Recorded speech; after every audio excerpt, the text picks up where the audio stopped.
मोदी योगी के इस मंत्र से ढह गया रामपुर का किला, वरना आजम के आंसू देख जनता भावुक हो उठी थी। कौन है वो नेता जिसने आजम की विधायकी खत्म की, बेटों को जेल भिजवाया, अब रामपुर छीन लिया। गुजरात में जी जान से जुटने की गलती हिमाचल में पड़ी भारी, उधर बिहार में हो गया बहुत बड़ा खेला। चुनाव से पहले ही मोदी को यह पता था कि आजम अगर बाहर आए तो जनता को जुल्म सितम की कहानियां सुनाएंगे, जनता भावुक होगी, फिर उसका नुकसान बीजेपी को हो सकता है। इसलिए उन्होंने इसकी प्लानिंग पहले ही कर दी थी। गुजरात और हिमाचल के साथ साथ चुनाव था, इसलिए मोदी इधर इतना ध्यान नहीं दे पाते। इसलिए जुलाई महीने में ही योगी को कहा था, जीत का मैं जो रास्ता बता रहा हूं उस पर काम हुआ तो सपा का किला आसानी से भेद दोगे।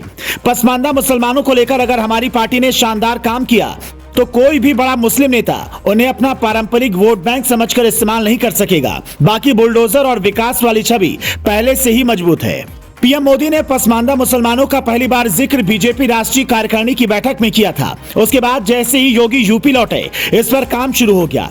यही वजह रही कि जब आजम खान जेल में हुए जुल्म की कहानियां सुना रहे थे तो यूपी का मुसलमान कह रहा था, हमें अब सिर्फ वोट बैंक बनकर नहीं रहना, हमें विकास चाहिए। रामपुर की जनता का भरोसा जीतने में सबसे ज्यादा कामयाब बीजेपी के नेता आकाश सक्सेना हुए, जिन्होंने आजम खान से त्रस्त लोगों का पहले भरोसा जीता। हालांकि इससे पहले भी आकाश ने 2 बार आजम खान के खिलाफ चुनाव लड़ा और हार गए, लेकिन हिम्मत नहीं हारी। इस बार पहले आजम खान की विधायकी रद्द करवाई, फिर बेटे को जेल भिजवाया और इस बार बीजेपी ने उन पर भरोसा जताया कि सपा प्रत्याशी आसिम रजा को हराकर रामपुर का किला भेज डाला। आकाश सक्सेना के पिता सियासत में माहिर थे और आजम के खिलाफ कानूनी लड़ाई लड़कर आकाश ने अपनी छवि और मजबूत कर ली। हालांकि बीजेपी को रामपुर जीतने की जितनी खुशी है, उतना ही दुख मैनपुरी हारने का भी है। वहां रघुराज शाकी पर बीजेपी ने दांव खेला, पर डिंपल यादव ने 2 लाख से ज्यादा वोटों से बीजेपी प्रत्याशियों को हराकर ये बता दिया कि यहाँ की जनता ने नेताजी को सच्ची श्रद्धांजलि दी है।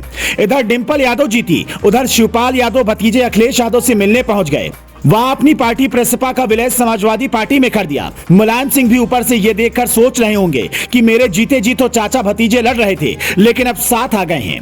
असल में सियासत ऐसी ही होती है जो वक्त के हिसाब से बदल जाती है। इसमें नाते रिश्ते का कोई मोल नहीं होता। तभी तो बीच चुनाव में हिमाचल के एक बड़े बीजेपी नेता ने पार्टी से बगावत का ऐलान कर दिया। मोदी ने उन्हें फोन कर समझाया, लेकिन नहीं माने, निर्दलीय मैदान में उतर गए और इसके बाद हालत ऐसी हुई कि 3000 वोट भी नहीं मिले। बीजेपी का वोट उन जैसे कई नेताओं ने काटा और नतीजा हिमाचल में कांग्रेस की जीत हुई। अब सीएम के नाम पर कांग्रेस मंथन कर रही है, लेकिन वीरभद्र सिंह की पत्नी प्रतिभा सिंह ने संकेत दिया है कि कोई हमारे परिवार से ही सीएम होगा।